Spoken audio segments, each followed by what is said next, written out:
All right, Shalom, Call Hello, Yamla Yahweh, Bashem Yahweh Shai, Bashem Rakak Wadash. Double honor to the head elders, the Apostle Great Millstone, Shalom Akim, here and abroad. All right, just in. Russia warns Israel it won't tolerate more civilian casualties in Gaza conflict. So things are getting real spicy, real hot, you know. Amid international pressure, Israel has refused to back down from the conflict with Hamas. Meanwhile, Russia has warned the Jewish state of engaging in further violence that costs civilian lives. As reported by the Associated Press, as of Wednesday, about 219 Palestinians have been killed in the current fighting, while Israel has seen 12 casualties. The rising number of deaths and injuries have raised calls from around the world for Israel to mount a proportionate response to the attacks. Israel Prime Minister Benjamin Netanyahu, however, has denied Israel has done anything beyond defending itself and vowed to continue until Hamas is deterred from future violence. The escalating conflict is of extreme concern to the Kremlin, and Russian Deputy Foreign Minister Mikhail Bogdanov urged Israel to carefully consider the actions they take. So this is threats, man. This is straightforward threats that look, things is going to get out of hand, man. All right. I'm gonna continue on in the article. It says, in a frank exchange of opinion on the situation in Israeli-Palestinian relations, including the one in the Gaza Strip, the Russian side expressed extreme concern over the escalation of tensions and stressed the impermissibility of steps fraught with more civilian casualties. I'm not sure what they mean by that, but Bogdanov told Alexander Ben-Zvi, Israel's ambassador in Moscow, on Wednesday, according to state news agency TASS, Russia is very closely monitoring the developments in the area.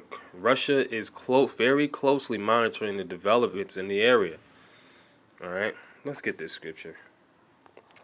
This is the scripture that comes to mind. This is what we see coming to pass.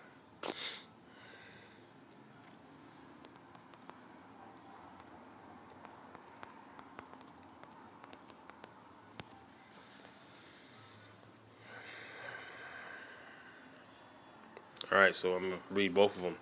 Jeremiah 49:20 and Jeremiah 50:45.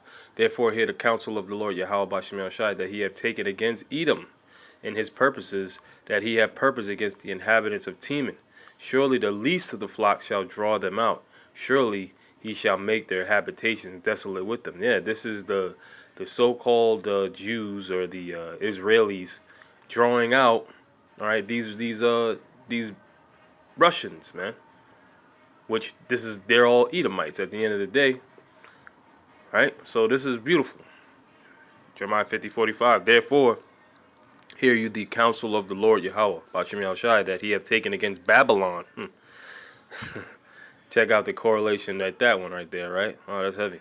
And his purposes, that he have purpose against the land of the Chaldeans. Surely the least of the flock shall draw them out. Surely he shall make their habitation desolate with them. How about that? So it even, and if you see spiritually, your eyes are open, you see that Edom, all right, and Babylon are interconnected here. Oh my goodness, you can't make this up, man. Anyway, man.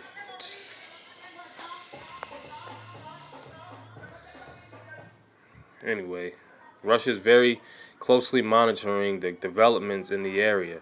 Kremlin spokesman Dmitry Peskov told reporters on Wednesday. Peskov urged both parties to be utterly cautious in their statements so as to not add fuel to the fire. Peskov also said Russia is willing to play host to conversations and was making initiatives within its powers to serve as a venue for their direct contacts. Oh my goodness, man. You gotta kill these 2/3 niggers, man. Newsweek reached out to the Israeli embassy in Washington, D.C. for comment, but did not receive a response in time for publication. Isn't the only country calling for an end to the violence, while the United States wouldn't. Doesn't sound like they're calling for an end to the violence. It sounds like they're threatening to step in on some, you know, going to war shit, if you ask me. While the United States wouldn't sign onto a United Nations Security Council statement urging a ceasefire, President Joe Biden's publicly backed such a move on Monday. In a call with Netanyahu on Wednesday, Biden told the prime minister he expected a significant de-escalation from Israel on the path to a ceasefire. It's unclear if Biden's expectations will be met, as Netanyahu has given no signs he's ready to reduce Israeli efforts in the conflict. So here it is.